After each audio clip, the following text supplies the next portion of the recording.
Good morning, everybody, and a happy Saturday morning to you. I hope everybody had a fabulous week. This is another one of those videos. I did manage to make it under 18 minutes. Yay! But as usual, there's a lot. So let's just jump in, shall we? Let's go. We're starting off with Prince William. Now, he was on an official business. He was heading back to work. He's walking, and all of a sudden, these people see him, and he, notices them and puts up his hand, what's happening here? Security was, let's face it, if this woman or these people wanted to do him harm, security was completely ineffective here. That's just my thought process. But to be fair, I don't think anybody wants to harm William. I think he's so beloved of the people that nobody and their uncle would ever want to hurt him. But this woman in the white, she was out of control. She ran across the grass. She's hugging William. She was totally excited to get a selfie. Somebody was yelling out from the side, "How did you get there first?" And she's like, "'Cause I'm faster." But she's hugging on to him the whole time. She wouldn't let go. It was absolutely hilarious. The woman's last name was Idowu. She was 50 years old, and apparently she said, "I see a prince, a king of England." And somebody, else intercepted. You saw what happened. And this all happened, by the way, because he was dropped off 150 meters from the house. He was walking up to the house, So William was there to visit a group called Mentivity, which is an organization based in South London dedicated to empowering young people. They support up to 400 local youths each week with different initiatives, and they focus on providing high quality youth services and safe spaces for young people in the community. So what does William do? He gets down with the video games and starts playing, and you know that he has to play these at home with his own children, which is why he was pretty decent at it. So when William actually got there, he was greeted by Mentivity founder Sace Holmes Lewis, who showed him the estate where he grew up. Mentivity was founded in 2016, with this particular center opening in 2024. This is really funny. Somebody asked him what he thought of the King's Music Room, and he said, "Yeah, I was really surprised. I didn't think it was going to be, he thought it was going to be all classical music." And he said it wasn't. It was Grace Jones and Bob Marley, and he said he was really surprised. William was there for about 90 minutes, they said, and when he went to leave the center, he was mobbed by locals. Everybody wanted a selfie, and of course, William obliged, as William does. I love this. He really is what I call the people's prince. Fabulous. All right, let's move on to our next royal. Princess Anne and her husband, Sir Tim Lawrence, arrived in Turkey on Thursday. We told you that there was going to be a series of commemorative engagements, and her first engagement was at the Martyrs Memorial to mark the 110th anniversary of the Gallipoli campaign. All right, I might not get all of these events in the correct order, but I'm going to try. Princess Anne and her husband attended the ceremony at the French military cemetery and the Gallipoli Peninsula, Çanakkale in Turkey. She and her husband visited the grave of Lieutenant Colonel Charles Doughty Wiley of the Royal Welsh Fusiliers in Çanakkale. Anne laid a gorgeous wreath with a card on it that said "Everlasting Remembrances," and it was signed by King Charles, so she was laying the wreath on his behalf. She also laid a wreath at a different monument. I can't tell you what this particular monument is, but it looks very nice. At some time during this event, Princess Anne and Mr. Yaji, the Turkey's Deputy Minister for Culture, watched the military procession, which took place at the commemoration ceremony at the Martyrs Monument. Now, at some point later on, there was another event. Princess Anne was actually seen with her husband and the Prime Minister of New Zealand, Christopher Luxon, and the Governor General of Australia, Sam Mostyn. They were all there for this event. Princess Anne gave a speech then at some point where she hailed Turkish friends and emphasized the importance of passing on the tradition of remembering those who have fallen in war. For those of you who are unaware, more than 100,000 troops died in the campaign during the First World War by the UK and Allies to capture the Dardanelles Strait in what is now northwest Turkey. This assault in 1915 was intended to wound what was the Ottoman Empire and cut off a key connecting water route between the Aegean Sea and the Black Sea, a move which also would have helped Russia. I have to say, as far as cemeteries go, I think this is just gorgeous with these red headstones. Beautiful. Well, one of the traditions is to lay red carnations on the graves of the Turkish soldiers. And that is what all the officials did, not just Anne. These gorgeous pictures were taken of them walking among the graves.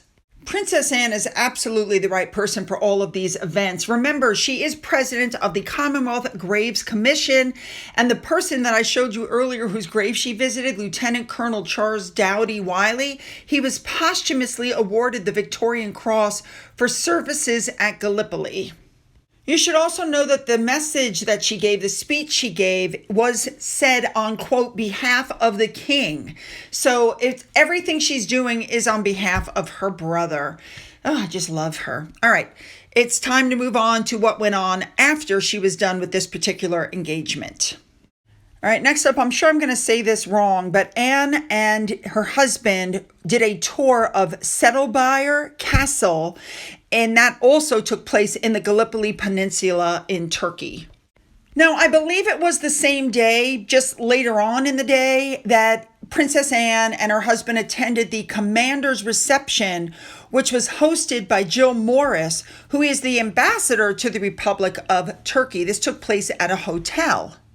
So Anne is walking around looking at all of these pictures, and then this one picture really caught her attention, and you'll see it in a second. You can see the emotion on her face. It is a picture of her parents, Queen Elizabeth and Prince Philip, during their visit to Japan in 1975. All right, guys, time to move on. We'll cover more of Anne later.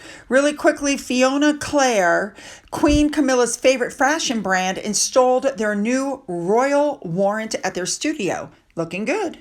All right, Harry Meghan stuff. One of the reasons that Meghan gave for not filming in her kitchen was, according to her, there were 80 people, and that's not the memory she wanted her children to have. Unfortunately, we've seen some of the behind the scenes stuff. There were not 80 people. There were maybe 6. Cameras are so small nowadays, it's not that big of a deal. The truth is, she just didn't want people filming in her house.